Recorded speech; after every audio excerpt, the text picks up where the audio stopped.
Yo, salut tout le monde, c'est Gata Volgar, j'espère que vous allez bien. Moi pour ma part, je suis agacé, j'espère tout de même que vous avez passé une agréable journée.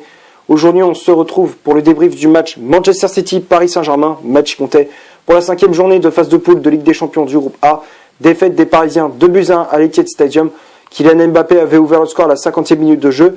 63e, Raheem Sterling égalise et à la 76e, Gabriel Jesus inscrit le but de la victoire pour les hommes de Pep Guardiola. Et avec cette défaite, le PSG est deuxième avec 8 points. 2 victoires, 2 matchs nuls, 1 défaite. 4 points d'avance sur Leipzig 3e et sur Bruges 4e. Mais on compte 4 points de retard sur Manchester City 1er. Donc quel que soit le résultat contre Bruges, on restera deuxième. Mais c'est pas plus mal. C'est pas plus mal parce qu'au moins dès les 8e de finale, on va être dans le grand bain. On va affronter un gros club genre Chelsea, le Bayern, des grosses écuries, et on verra si Paris va se bouger face à cette équipe, face à ces équipes-là. Parce que il y a une théorie, soi-disant, que l'équipe n'est en rodage, donc les mecs ils se préparent à fond. Les mecs ils se disent bon, ça va, on va tranquille, on va y aller, on va se qualifier tranquillement. Malgré la défaite contre City, on est encore en rodage. Et dès qu'on attaque cette année 2022, on va être à fond. Enfin, dès qu'on attaque 2022, on va être à fond. On va jouer à fond tous les matchs. Et les 8e de finale, on sera prêt. Mais c'est cette théorie-là que j'entends depuis des jours, mais c'est de la connerie. Moi, personnellement, j'y crois pas du tout. Normalement, là, on est à la mi-saison. On va être bientôt à la moitié de la saison. On a l'impression qu'il y a rien de préparé. Il y a rien. On a l'impression que l'effectif est encore comme au début de saison. C'est toujours pareil. Il n'y a pas de fond de jeu, il n'y a pas réellement de tactique. Enfin, on repose tous sur les épaules de Messi, sur les épaules de Neymar, sur les épaules d'Mbappé pour faire la différence. On voit que depuis le début de saison, il n'y a pas vraiment de collectif, voire même il n'y en a pas. Il n'y en a pas. Et on a prouvé, et encore une fois, ça prouve contre City, on l'a prouvé contre City. D'entrée, pour débriefer ces 90 minutes, tu prends un bouillon pas possible. 45 premières minutes, tu prends un bouillon pas possible. Avec des occasions de Mahrez, de Bernardo Silva, de Sterling, de Gundogan qui trouve à un moment donné le poteau. Tu prends un bouillon pas possible. Et heureusement qu'on avait un très bon Keylor Navas et une bonne charnière centrale, Marquinhos Kimpembe, qui à plusieurs reprises ont éteint les incendies. Après, en termes d'occasions, il n'y en avait pas des masses. Côté parisien, on n'a quasiment rien montré, à part une occasion de Nuno Mendes qui a éliminé 3 joueurs sur un dribble. Il a dribblé 3 joueurs et puis derrière, il avait enchaîné avec une frappe pied droit. Bon, c'était pas son pied fort, mais il a tenté sa chance à l'entrée de la surface. Frappe à ras de terre captée par Ederson. Et une autre occasion où Mbappé est lancé dans la profondeur par Neymar, mais sa frappe passe au-dessus des buts du gardien de City. Ça vise les tribunes de l'Etihad Stadium. Mais à part ça, rien. Mi-temps 0-0. Tu te dis, est-ce qu'il y aura une réaction pour les Parisiens? On ne sait pas. On était un peu dans le doute. Puis, contre toute attente, tu ouvres le score grâce à Mbappé sur un mouvement collectif. On va dire, c'est parti de Navas. Ça faisait, on va dire, passe à 10. Ballon sur le côté gauche pour Neymar. La passe dans l'axe pour Messi. 1-2 avec Herrera. Derrière le centre de l'Argentin, trouve Mbappé au second poteau, qui a pris le temps de contrôler et d'enchaîner avec une frappe qui passe entre les jambes d'Ederson. 1-0. Donc, comme je disais, contre toute attente, tu ouvres le score. Donc, c'est top. Tu te dis, ouais, c'est cool. Mais après, ce qui s'est passé, tu t'es écroulé. City, ils ont redoublé d'efforts. Ils ont mis les bouchées doubles. Et tu t'es écroulé. Ils ont montré qu'ils mettaient beaucoup plus d'intensité que toi, beaucoup plus d'agressivité, que ce soit dans notre jeu, dans les phases offensives, ils étaient beaucoup plus tranchants. Et ça a payé à la 63e avec cette passe de Rodri pour Kyle Walker, et derrière le service en une touche de balle du latéral anglais pour Sterling au second poteau, qui avait plus qu'à ajuster Navas, un partout. Et puis tu voyais que Pochettino, tu voyais la différence entre dans ce match, tu voyais la différence entre Guardiola et Pochettino. Guardiola, toutes les minutes, chaque seconde, il bombardait ses joueurs de consignes. Il disait, ouais, vas-y, descends, monte, toi tu descends, fais la passe en profondeur pour Sterling, fais la passe pour Mahrez, décrochez, venez proposer des solutions à vos milieux. À chaque fois, il proposait il bombardait ses joueurs de consigne. Pochettino, c'était tout l'inverse. Il était sur son banc touche, il était sur sa zone technique, il faisait des va-et-vient, il marchait, il faisait des allers-retours, il faisait les 400 pas. Et il disait à chaque fois aux joueurs, calmez-vous, parce que tu voyais Paredes en train de s'engueuler avec Neymar, ou encore Marquinhos en train de gueuler à Mbappé parce qu'il faisait pas des replis défensifs. Tu vois, c'était un bordel pas possible. Il y avait pas, l'entraîneur Pochettino, il n'avait pas ses cojones pour dire à ses joueurs, toi tu fais ça, toi tu fais ça, toi tu fais ça. Il n'avait pas les couilles. Il n'avait pas les couilles de faire ça. Et ça m'énerve. Et comme je disais, à partir du but de City, il savait plus quoi faire, il était en panique, il fait des changements, il fait sortir Idrissa Gueye, il fait rentrer Di Maria, il fait sortir Herrera pour faire rentrer Danilo. Des choix, tu sais pas, tu vois qu'il est en panique totale.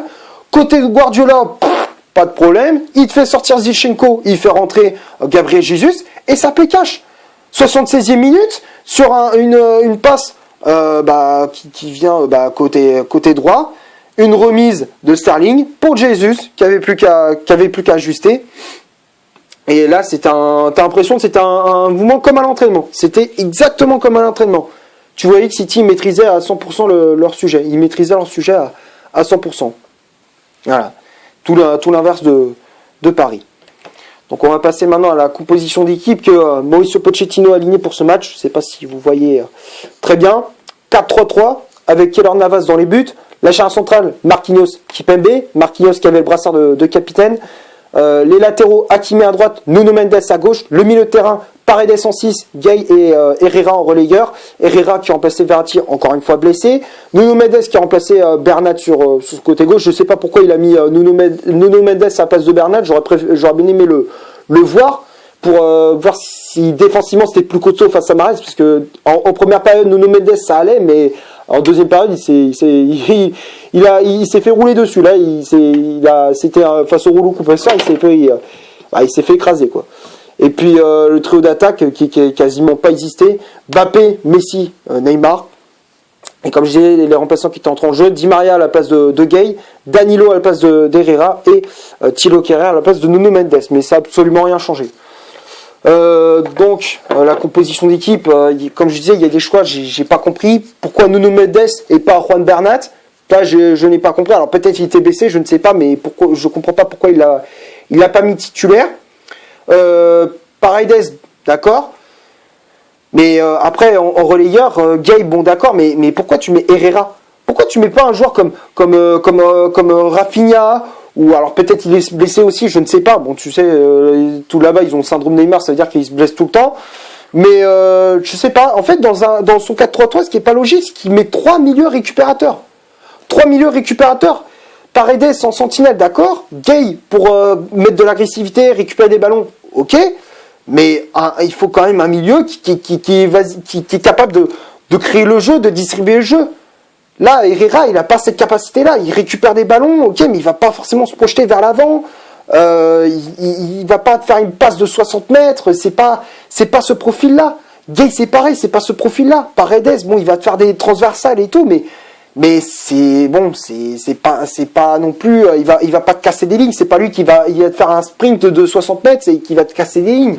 C'est pas ce profil-là, Paredes non plus. Enfin, il n'a pas fait des bons choix au milieu de terrain. Ça, c'est clair. Et puis l'attaque, forcément, Mbappé, bon, il a quasiment pas existé, mais bon, il n'a pas eu beaucoup de ballons, mais peu de ballons qu'il avait, bon, il n'a pas toujours bien négocié. Alors même s'il a marqué, mais c'était pas trop ça. Messi, il a quasiment fait que de marcher. Neymar, 50 fois il a fait les mêmes dribbles, 50 fois Walker l'a repris. À chaque fois, Walker, il a mis Neymar dans sa poche. C'est le résumé du match de Neymar, il a été pris dans la poche de Walker. Donc on va passer maintenant aux statistiques de ce match. On va commencer par les hommes de Pep Guardiola. 54% de possession de balle, 7 corners, 10 tirs au total, dont 6 tirs cadrés, 3 positions de hors-jeu. Et côté parisien, 46% de possession de balle, 0 corner, 5 tirs au total, donc 2 tirs cadrés, dont un but, et une position de hors-jeu. Alors quand on regarde les stats, ça représente bien la physionomie de cette rencontre. City qui a complètement déroulé, une grosse possession de balle, d'énormes occasions. Dès qu'ils avaient le ballon, ils faisaient la passe à 10. On voyait que ils arrivaient à endormir les Parisiens. Et puis dès qu'ils faisaient une passe qui cassait les lignes, bah, tout de suite, c'était une occasion dangereuse, à chaque fois. Et on le paye cash. Donc on va passer maintenant au top et au flop. J'ai fait à peu près le tour pour ces stats. Bah, les top et les flops, c'est pas compliqué. Pour moi, les seuls qui ont été bons sont Marquinhos, Kimpembe et Navas. Pour moi, c'est les trois qui ont été les meilleurs, on va dire. Enfin, c'est pour moi les seuls Parisiens qui ont été bons. Le reste, ils n'ont pas été bons du tout. Hakimi, sur son côté droit, en première période, défensivement, il était assez costaud face à Zinchenko, face à Sterling et face à João Cancelo. Mais après, deuxième période, il s'est complètement effondré. Et puis offensivement, il fait pas toujours les bons choix. Tu voyais à un moment donné, il avait un boulevard. En deuxième période, il avait pris de vitesse. Je crois que c'est Cancelo ou Zinchenko, je sais plus, il avait pris de vitesse un joueur de City. Il avait un boulevard. Et tu sais pas pourquoi, il était à 40-50 mètres du but, il fait une passe dans l'axe. Alors qu'il avait un boulevard, il pouvait encore continuer. Il avait le boulevard, il pouvait continuer, il pouvait attaquer justement, pour mener la contre-attaque. Mais non, tu sais pas, il fait une passe dans l'axe et du coup tu parles le ballon bêtement. C'est des choix, il a fait des mauvais choix. C'est Hakimi, j'ai trouvé décevant. Nuno Mendes, pareil. Alors au début, il était bien. Et puis après, au fur et à mesure de la rencontre, bah, il a pris le bouillon aussi. Face à Mahrez, face à Gundogan, face à Kyle Walker, il a pris le bouillon, quoi. Donc Hakimi et Mendes, c'est deux, je mets dans le flop. Le milieu de terrain, Paredes, Gay, Herrera. Gay, bon, il a essayé de récupérer des ballons, de mettre de l'agressivité, mais après, au fur et à mesure, bah, il s'est écroulé, à l'image de l'équipe. Paredes, il a essayé de mettre de l'agressivité, mais il avait du mal face à Rodri, face à Zinchenko. Herrera pareil, et puis trio d'attaque, Mbappé, Messi, Neymar. Neymar, comme je disais, il essayait tout le temps de dribbler Walker, mais à chaque fois, il se faisait reprendre. Mbappé pareil face à Ruben Dias et John Stone. Et Messi, il a quasiment été inexistant, à part qu'il a été passeur décisif sur le but de Mbappé, mais à part ça, il a rien proposé. Il a quasiment pas fait il a quasiment pas fait de pressing. Il a fait que de marcher. Alors je sais que c'est pas nouveau, Messi ça a toujours été comme ça, mais quand même, faire un effort. Mais on a l'impression qu'il en avait rien à battre, rien à foutre du ballon. Il s'en battait les couilles. Tu te dis, t'es sûr que Messi il a gagné 6 ballons d'or, Ligue des Champions, machin, parce que ok, on fait venir un joueur comme ça, mais s'il apporte pas à l'équipe, déjà s'il n'est pas mis dans de bonnes conditions, mais si derrière il fait pas les efforts aussi, ben, ça sert à rien d'avoir pris un joueur comme ça. Ça sert à rien. Bon voilà, j'ai fait à peu près le tour pour ce débrief. Dis-moi dans les commentaires si t'es d'accord. Si t'es pas d'accord, on peut en débattre. Je suis ouvert à toute discussion. J'espère que toi-même le débrief vous aura plu. Si c'est le cas, vous laissez un énorme like. Tu cliques ici pour t'abonner pour rien te rater de mes vidéos. Tu cliques ici pour voir une autre si tu souhaites. N'hésite pas à faire un petit tour sur le compte Instagram. Le lien est dans les descriptions. Et d'ici là, portez-vous bien. On se retrouve pour un prochain débrief. Ciao.